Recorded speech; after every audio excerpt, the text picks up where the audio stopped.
Hello, people of YouTube. Hello, silver stackers. Hello, coin roll hunters. Welcome to my little corner of the internet.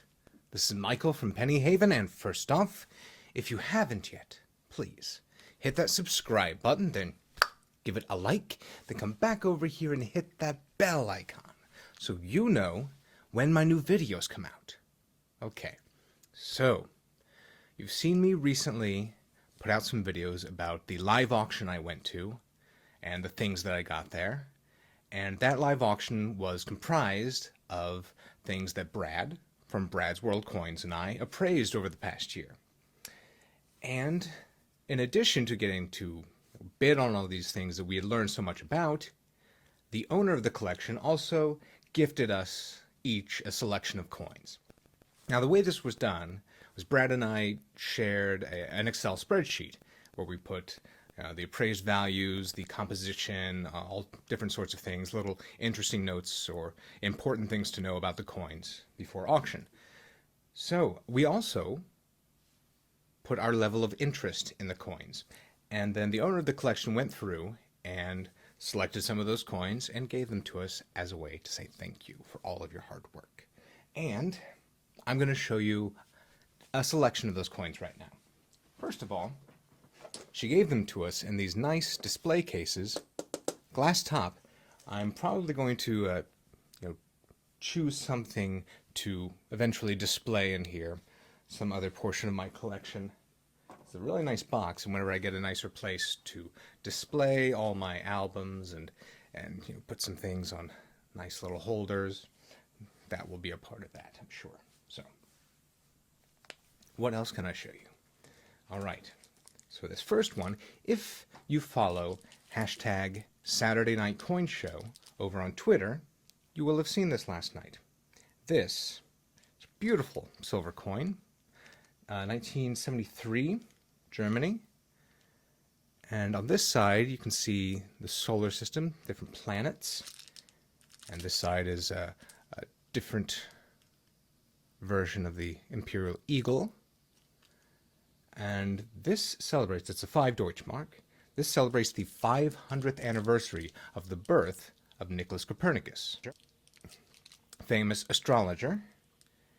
And it's just a very cool piece. I love it. So that's finding a home in my permanent collection. What else? Also, there were a handful of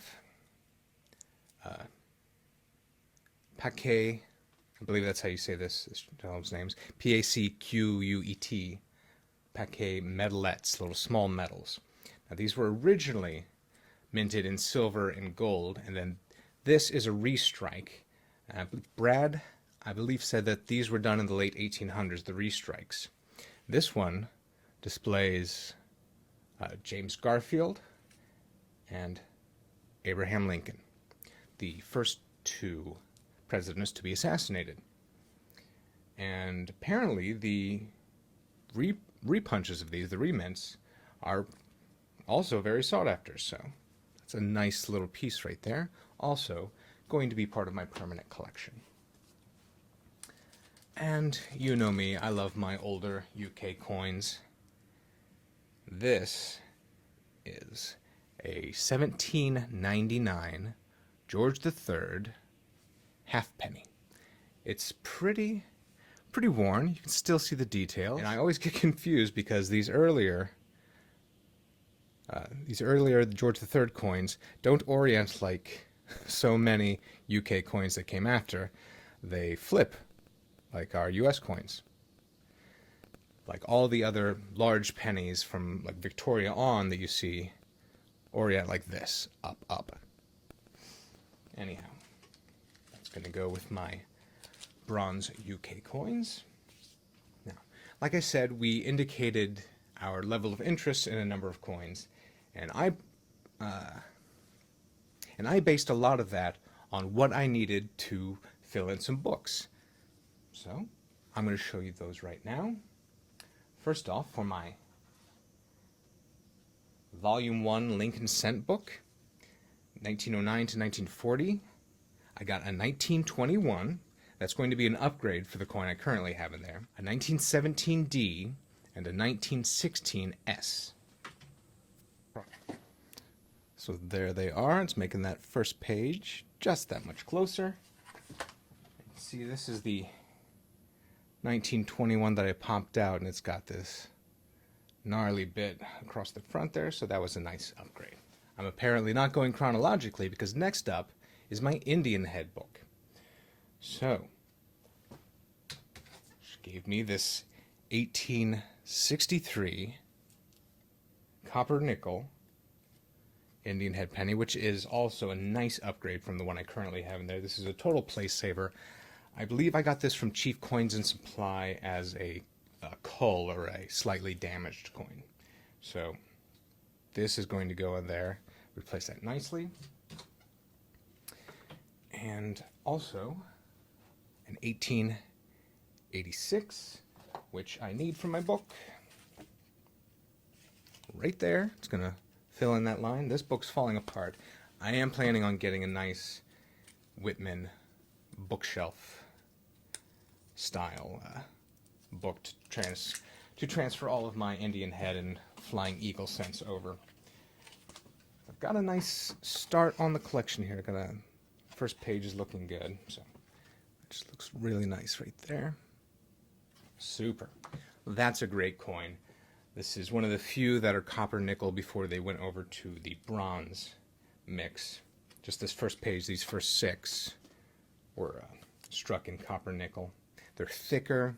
It's just a completely different coin. And that's a nice example of that one. You can see how thick the earlier ones are. Anyhow. Very happy with that. And I haven't added any coins to this book in a while. This is a 1916 Canadian large cent. Oddly enough, the Canadian large cents were smaller than the UK large cents of the same time. These are roughly about a quarter size. 1916. There we go. And I'm quickly reminded how much more difficult it is to push coins into this book than my US penny books. I don't know what it is.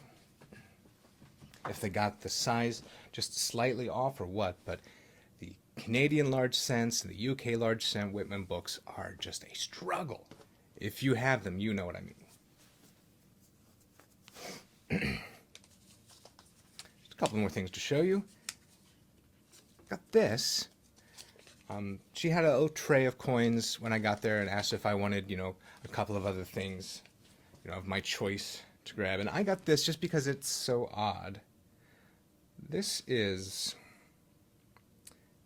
a war nickel, but it's got some strange damage. I'm tempted to think that this is intentional damage to make it look like an error coin. You'll see that. It's very strange, though. It's like ripples. It's almost like the coin was partially melted and then allowed to set again. I'll put some close-up pictures in there so you can see what I mean. I grabbed it because I thought it was interesting.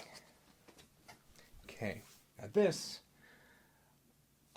was the really, really cool part of it for me.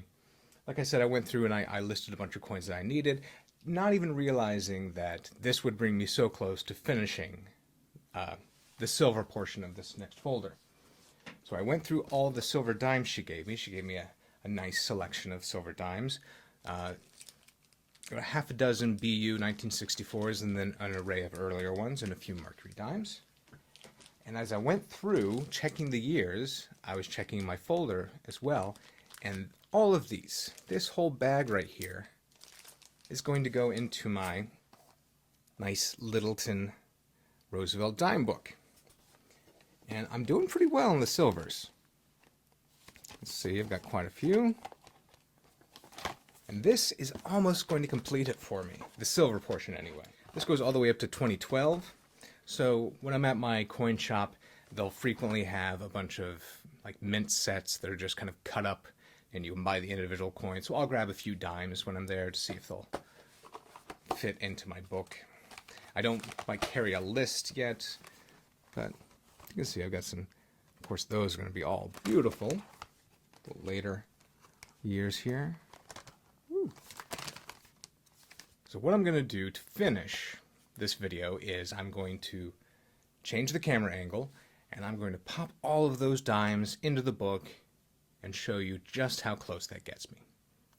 Alright, this is going to be a bit of a challenge because, as you can see, I'm not wearing glasses today. I went sledding with my son because we had like 8 inches of snow fall this weekend, so that was a lot of fun. I didn't want to break or lose my glasses, but my contacts don't do so well with coin vision, so here we go.